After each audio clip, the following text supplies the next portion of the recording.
kapitoļu locekļi, cienītās dāmas, godātie kungi. Man šodien ir īpašs gods un privilēģija valsts svētku priekšvakarā pasniegt Latvijas valsts vārdā valsts augstākos apbalvojumus. Un šajās dienās pirms 18. novembri mēs parasti tomēr nedaudz padomājam par savu valsti, par Latviju, par sevi šajā valstī, par to, kā mīlam šo valsti, un arī par saviem sapņiem Latvijas nākotnē. Un, protams, mēs padomājam arī par patriotismu. Kas tad ir patriotisms? Pirms tā ir piederības sajūta mūsu zemē, mūsu valstī. Piederības sajūta, kas ir katrā no mums.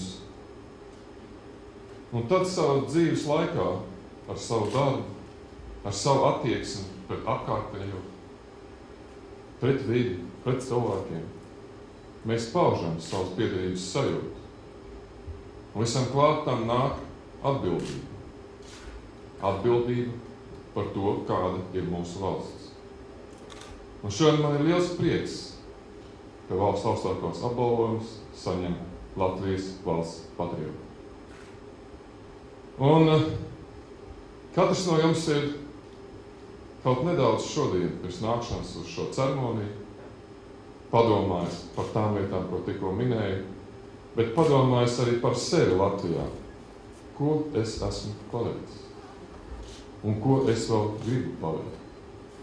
Un apbalvojums nav tikai ordeņa kapitola lēmums, tā ir mūsu tautas atzinība.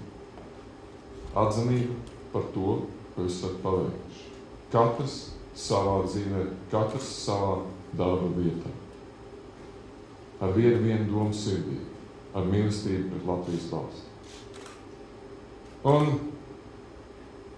man liels gandarījums, ka šodien, svētku priekšvakarā, es jūs visus varu apsveikt ar Latvijas valsts augstākā apbalvojuma saņemšanu. Es varu apsveikt jūs tuviniekus, draugus un kolēģis, ja tādā veidā mēs izrādām savu mīlestību pret savu valsti, savu mīlestību pret saviem cilvēkiem, savu patriotismu. Es apsveicu jūs visus valsts svētkos, apsveicu jūs visus ar valsts augstākā apbalvojuma saņemšanu.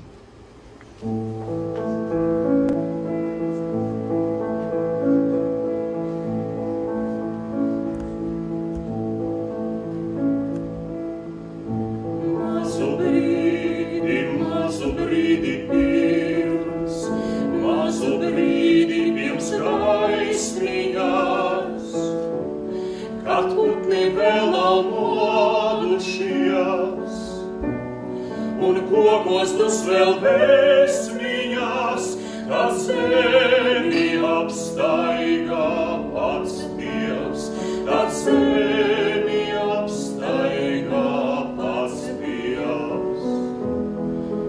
Mazu brīdi pirms,